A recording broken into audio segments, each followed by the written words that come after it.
the parts that you get, or the fittings and fixtures that you get with the 4-pot system. So you get 4 aqua valve 5s, 2 9mm taps. Look at the droplet and the point of the droplet. The point of the droplet shows the direction of water flow. So you can either have the droplet that way or that way, and to turn it off, you can there and then press on the cap to lock it, whichever position, you can lock it there.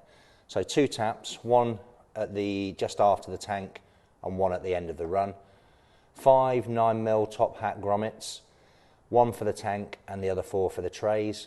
And then if you're doing a straight line with your modules or your pots, you use these 9mm T connectors.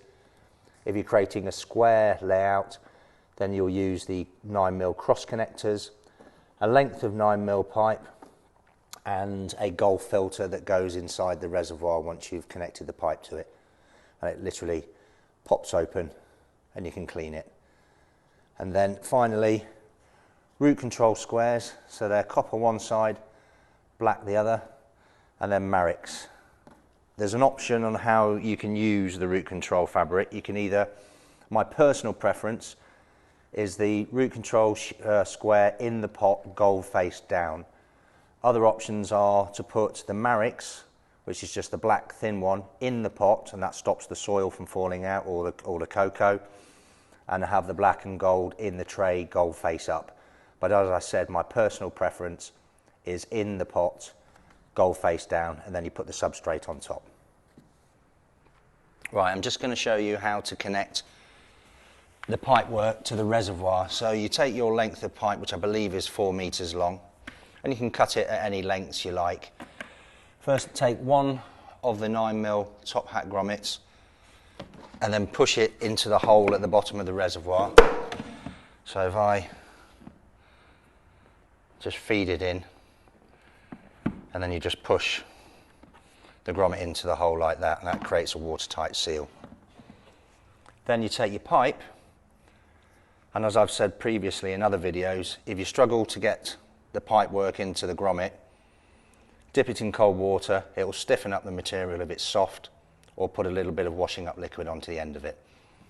Push it through.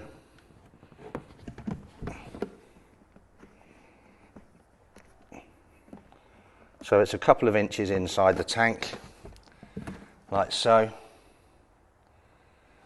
And then I'll take my Gulf filter, which is this one here, and to clean it, you can pull it apart and take it out.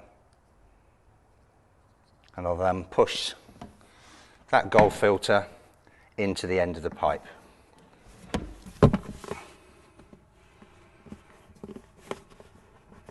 So I'll push it firmly into the pipe like so, and then all I'll do is just pull the pipe back through, and then the filter, you can see, is right up to the 9mm top hat grommet. And that's the pipe work now connected to your reservoir. So once you've installed your pipe to your 47-litre tank, simply take one of the taps, cut the pipe shortly after the tank, and then join the pipe back up again with the 9mm tap. Make sure it's off to start off with before you put your water and your fertiliser in, and then now you're ready to connect your modules to your reservoir. So I'm now going to set up the first module. I'm going to create this area into a square, probably within a square metre. So if you notice on the front of the tray there's a hole. So what I'll do, I'll take one of the 4 grommets left, the 9mm top hat grommets. I'll feed that into the hole. If you don't put a grommet in there, when you set up the system, the water will come out, so it's important that you put the grommet in the grommeted tray. Then I'll cut some pipe off the end of my...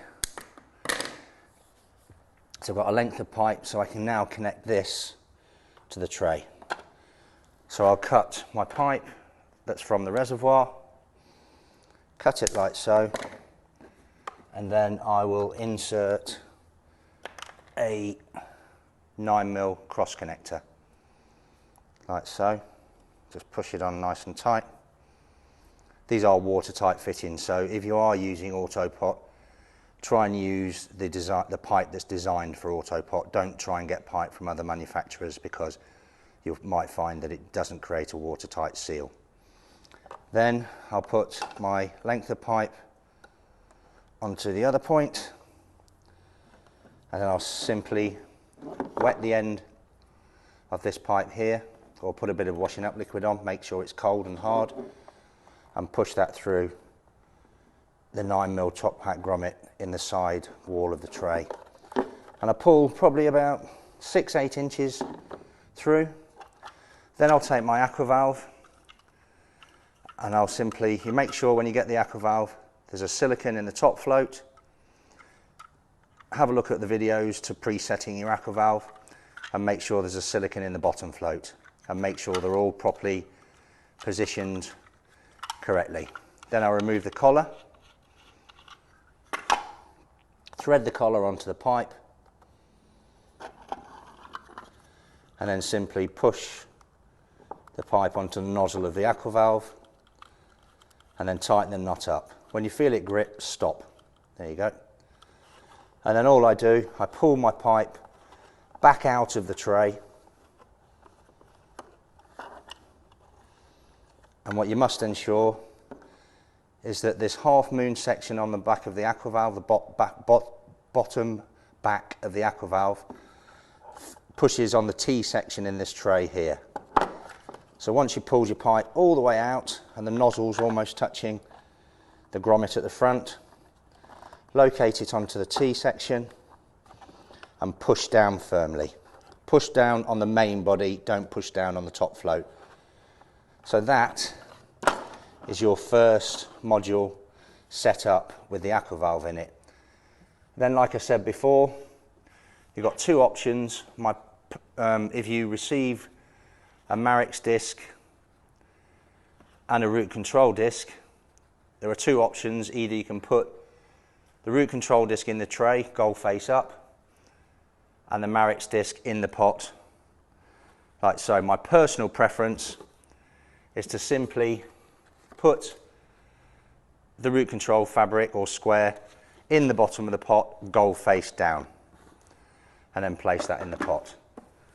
So that's one module, and there's the lid to go over, like so. And that's one module set up. So I'm now going to set up the other three modules in a square formation. So I've now set up the 4-pot system in a configuration of a square. Obviously, if you want to set up the system, it's quite easily set up in a straight line. You will just use the 9mm T connectors, as you can see here. So you'll just cut the pipe. There's 4 meters of pipe, and put your tap on the end, and then cut into it and join it up like I showed earlier. So you've got 4 modules all set up. I've got a flush tap at the end here, so always give yourself plenty of access. The flush tap, as I said, if the droplet goes across the direction of flow, it's turned off. And then once a week, or even more often if you like, you can flush into a jug, depending on the fertilisers that you're using in the reservoir. So that's now my 4-pot system set up. What I would recommend once you've set it up is use a nice free draining substrate or blend of substrates. If you look on the website or in the brochures, there are indicators of what to use: soil and perlite, cocoa and perlite.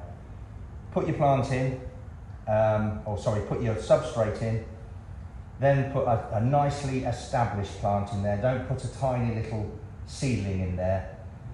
In horticultural practice, you should bring a plant on, ideally in this 15 litre pot size or 3.9 gallon. You want to put something that's maybe a 1 or 2 litre pot and nicely established plant. And then what I would recommend is outside the tray, water the plant through. If you're growing in cocoa, then you will want quarter strength feed and probably a pH of the water, ideally maybe 5.6, 5.5. If you're growing in soil and perlite, for example, then you want a pH in your water of around 5.8. Water through heavily, allow it to drain for half an hour, clean the bottom of the pot, and then make sure the pot goes in nice and clean. And then leave your plant. Don't turn your system on straight away. Let the plant work for the moisture that's in the substrate or the media first. What you can do is pulse the tap. So if you're feeling a little bit apprehensive, look at the largest plant, feel the weight of the pot with the largest plant in it. If there's still plenty of weight, don't turn the system on. If you feel a little bit apprehensive, what you can do is turn the tap on for 20 minutes, let them flood, and then turn it off again for another 2 or 3 days. It's not necessary to keep watering through from the top. Once you've watered through from the top, you should only do that once, unless in emergencies you need to flush the plant. So people continually watering from the top is not necessary. If you're growing a plant and you haven't got protection, which I'll talk about in a minute, then lightly dampen the surface of the substrate down, just so it makes a nice humid environment for the plant. Because people in greenhouses or with lights above, it dries out the plant, so it's important that you maintain the moisture around this level. So the only time after you've watered through is to lightly sprinkle with a watering can rose just on the surface to dampen it, but control in the early days this tap by flooding, leaving it off for several days, and then doing that. And once the plant's nicely established, just turn the tap on full time and the aqua valves will do what they need to do. So I'm going to show you some optional extras for the 4-pot system. In fact, that can be used with all the AutoPot systems. The first one is a 15-litre propagation dome. Fits on the 15-litre pot, it also fits on the 8.5-litre pot. It's perfect for keeping the microenvironment around small plants. So when you pot up your plant, one thing that I see time and time again is people exposing very delicate plants to very bright, hot lights. By putting that lid over the top of an established plant in there and keeping the lid on top and lightly dampening the surface of the soil with a rose from a watering can every now and again, you keep the microenvironment around the plant. It's very beneficial when a plant is young to keep the humidity high. As the plant starts to grow, you can just open the lid gradually, bit by bit, until it's fully open. And then, once the plant starts to fill the dome, you simply take the dome off and use it next time. So that's one of the accessories. One of the other accessories, or the second accessory I'm going to show you, is the pot divider. So we now have the pot divider for the 15-litre pot. We've already designed the pot divider for the 8.5-litre pot. It's very simple. You take the base and you take the first section and slide the Toblerone part into the groove, and then you take the other section and you slide that in between very carefully.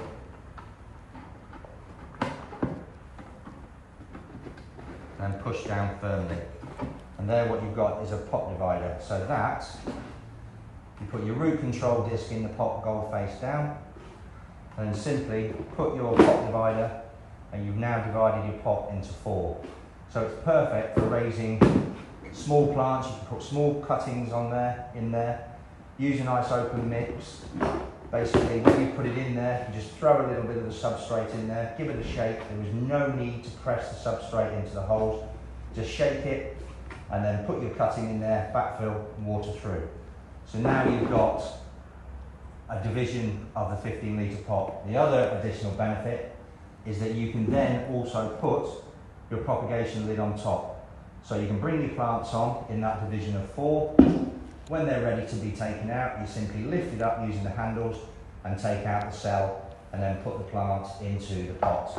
And then you can repeat the process with the lid, bring it on, and then take it off once the plant's established.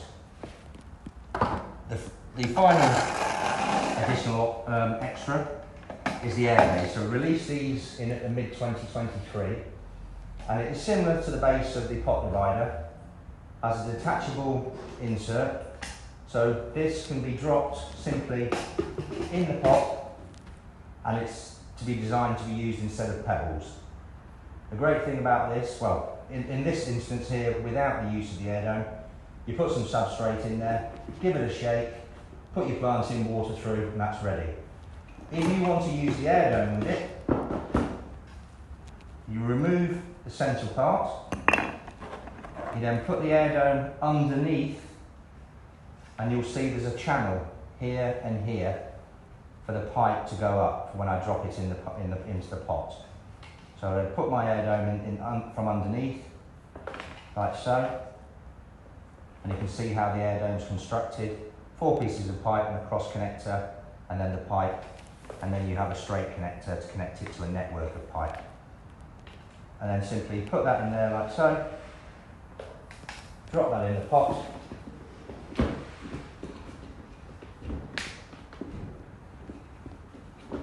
and there you've got the air dome in the base of the 15-litre pot.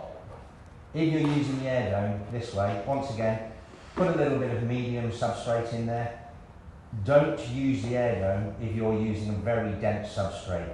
You must have a nice open substrate, so ideally 50% perlite, 50% coir. 50% soil, 50% perlite, or the same with pebbles. So if you put 100% coir on there, the air will get trapped in the bottom and you'll get bubbles starting to come out of the bottom of the pot and rocking the apple valve. So make sure, to benefit the use of the air dome, you have a very open substrate. Once again, have a look at the website and the brochures and the catalogue, and it'll give you an indication of a very open substrate. So they're the types of additional extras that we've got for the 4-pot system. One thing I also want to mention is always raise your tank. So for the purposes here, we've used a 47-litre tank stand. But if you don't buy these, it's quite easy to use bricks or breeze blocks or something similar. Just raise it to a minimum of 6 inches, 150 mil, and that'll help the gravity. When the tank gets to a quarter full, third full, always fill it back up again. Turn your tap off first, fill it back up, allow any sediment in the tank to drop below, and then turn the tap back on after half an hour.